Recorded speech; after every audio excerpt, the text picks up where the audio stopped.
While at Mauritius, the Spray was tendered the use of the military dock free of charge, and was thoroughly refitted by the port authorities. My sincere gratitude is also due other friends, for many things needful for the voyage put on board, including bags of sugar from some of the famous old plantations. The favourable season now set in, and thus well equipped, on the 26th of October, the Spray put to sea.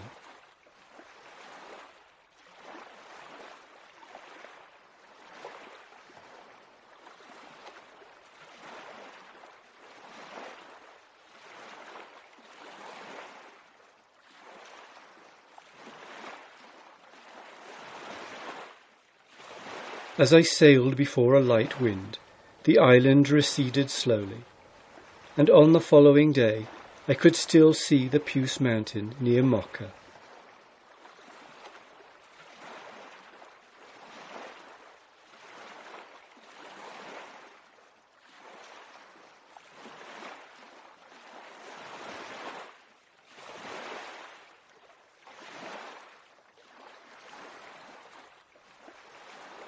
The Spray arrived next day off Galles, Réunion, and a pilot came out and spoke her. I handed him a Mauritius paper and continued on my voyage. For rollers were running heavily at the time, and it was not practicable to make a landing. From Réunion, I shaped a course direct for Cape St. Mary, Madagascar. The sloop was now drawing near the limits of the trade wind, and the strong breeze that had carried her with free sheets the many thousands of miles from Sandy Cape, Australia, fell lighter each day, until October 30, when it was altogether calm, and a motionless sea held her in a hushed world. I furled the sails at evening, sat down on deck, and enjoyed the vast stillness of the night.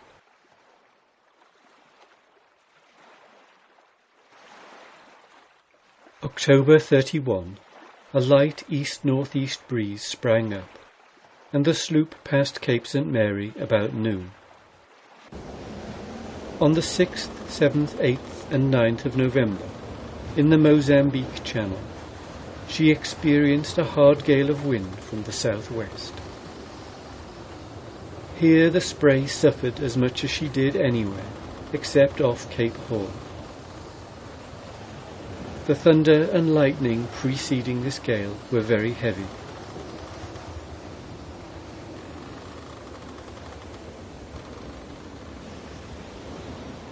From this point, until the sloop arrived off the coast of Africa, she encountered a succession of gales of wind, which drove her about in many directions. But on the 17th of November, she arrived at Port Natal.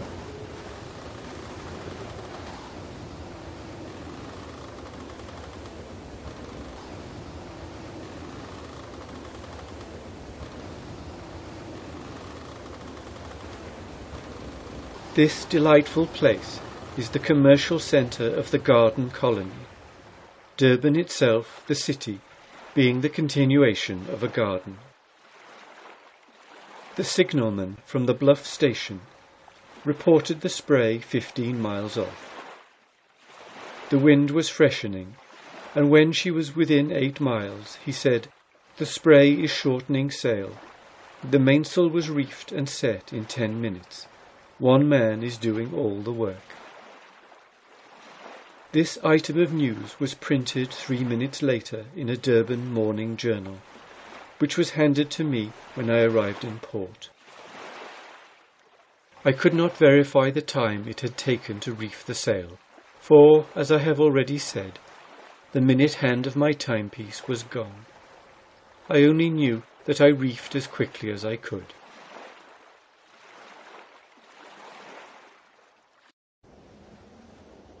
The same paper, commenting on the voyage, said, "Judging from the stormy weather which has prevailed off this coast during the past few weeks, the Spray must have had a very stormy voyage from Mauritius to Natal." Doubtless the weather would have been called stormy by sailors in any ship, but it caused the spray no more inconvenience than the delay natural to headwinds generally. The question of how I sailed the sloop alone, often asked, is best answered perhaps by a Durban newspaper. I would shrink from repeating the editor's words, but for the reason that undue estimates have been made of the amount of skill and energy required to sail a sloop of even the Spray's small tonnage. I heard a man who called himself a sailor say that it would require 3 men to do what it was claimed that I did alone, and what I found perfectly easy to do over and over again. And I have heard that others made similar nonsensical remarks, adding that I would work myself to death.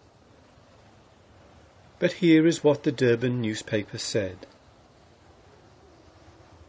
As briefly noted yesterday, the Spray with a crew of 1 man arrived at this port yesterday afternoon on her cruise round the world. The Spray made quite an auspicious entrance to Natal. Her commander sailed his craft right up the channel, past the main wharf, and dropped his anchor near the old forerunner in the creek, before anyone had a chance to get on board. The Spray was naturally an object of great curiosity to the Point people, and her arrival was witnessed by a large crowd. The skilful manner in which Captain Slocum steered his craft about the vessels which were occupying the waterway was a treat to witness. The Spray was not sailing in among greenhorns when she came to Natal. When she arrived off the port, the pilot ship, a fine, able steam tug, came out to meet her and led the way in across the bar, for it was blowing a smart gale and was too rough for the sloop to be towed with safety. The trick of going in I learned by watching the steamer. It was simply to keep on the windward side of the channel and take the comber's end on. I found that Durban supported 2 yacht clubs, both of them full of enterprise.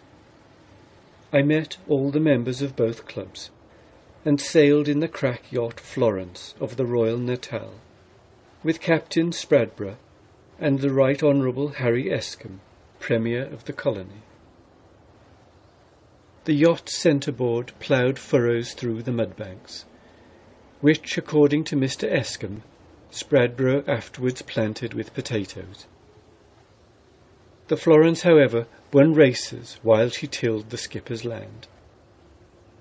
After our sail on the Florence, Mr. Escombe offered to sail the Spray round the Cape of Good Hope for me, and hinted at his famous cribbage board to while away the hours. Spradborough, in retort, warned me of it. Said he, "You would be played out of the sloop before you could round the Cape." By others it was not thought probable that the Premier of Natal would play cribbage off the Cape of Good Hope to win even the Spray. It was a matter of no small pride to me in South Africa to find that American humour was never at a discount, and one of the best American stories I ever heard was told by the Premier. At Hotel Royal one day, dining with Colonel Saunderson, MP, his son, and Lieutenant Tipping, I met Mr. Stanley. The great explorer was just from Pretoria, and had already as good as flayed President Kruger with his trenchant pen. But that did not signify, for everybody has a whack at Paul, and no one in the world seems to stand the joke better than he, not even the Sultan of Turkey himself. The Colonel introduced me to the explorer, and I hauled close to the wind, to go slow. For Mr. Stanley was a nautical man once himself, on the Nyanza, I think, and of course my desire was to appear in the best light before a man of his experience. He looked me over carefully and said, "What an example of patience." "Patience is all that is required," I ventured to reply. He then asked if my vessel had watertight compartments. I explained that she was all watertight and all compartment. "What if she should strike a rock?" he asked. "Compartments would not save her if she should hit the rocks lying along her course," said I, adding, "She must be kept away from the rocks." After a considerable pause, Mr. Stanley asked, "What if a swordfish should pierce her hull with its sword?" Of course I had thought of that as one of the dangers of the sea, and also of the chance of being struck by lightning. In the case of the swordfish, I ventured to say that the first thing would be to secure the sword. The Colonel invited me to dine with the party on the following day, that we might go further into this matter, and so I had the pleasure of meeting Mr. Stanley a second time, but got no more hints in navigation from the famous explorer.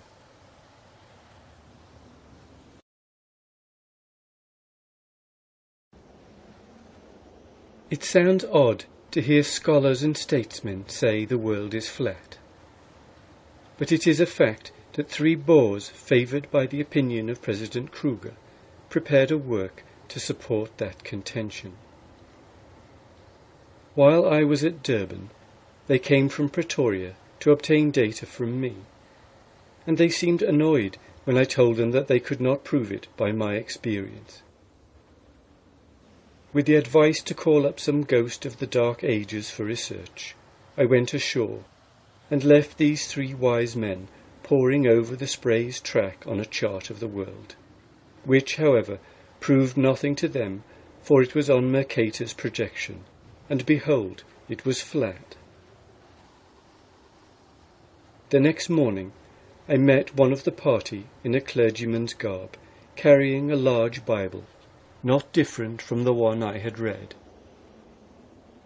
He tackled me, saying, "If you respect the word of God, you must admit that the world is flat." "If the word of God stands on a flat world," I began. "What?" cried he, losing himself in a passion, and making as if he would run me through with an assegai. "What?" he shouted, in astonishment and rage, while I jumped aside to dodge the imaginary weapon. Had this good but misguided fanatic been armed with a real weapon, the crew of the Spray would have died a martyr there and then. The next day, seeing him across the street, I bowed and made curves with my hands. He responded with a level, swimming movement of his hands, meaning, "The world is flat." A pamphlet by these Transvaal geographers, made up of arguments from sources high and low to prove their theory, was mailed to me before I sailed from Africa on my last stretch around the globe. While I feebly portray the ignorance of these learned men, I have great admiration for their physical manhood. Much that I saw first and last of the Transvaal and the Boers was admirable. It is well known that they are the hardest of fighters, and as generous to the fallen as they are brave before the foe. Real stubborn bigotry with them is only found among old fogies, and will die a natural death, and that too perhaps long before we ourselves are entirely free from bigotry. Education in the Transvaal is by no means neglected, English as well as Dutch being taught to all that can afford both. But the tariff duty on English school books is heavy, and from necessity the poorer people stick to the Transvaal Dutch and their flat world, just as in Samoa and other islands a mistaken policy has kept the natives down to Kanaka. I visited many public schools at Durban, and had the pleasure of meeting many bright children. But all fine things must end, and December 14, 1897, the crew of the Spray, after having a fine time in Natal, swung the sloop's dinghy in on deck, and sailed with a morning land wind, which carried her clear of the bar, and again she was off on her alone, as they say in Australia.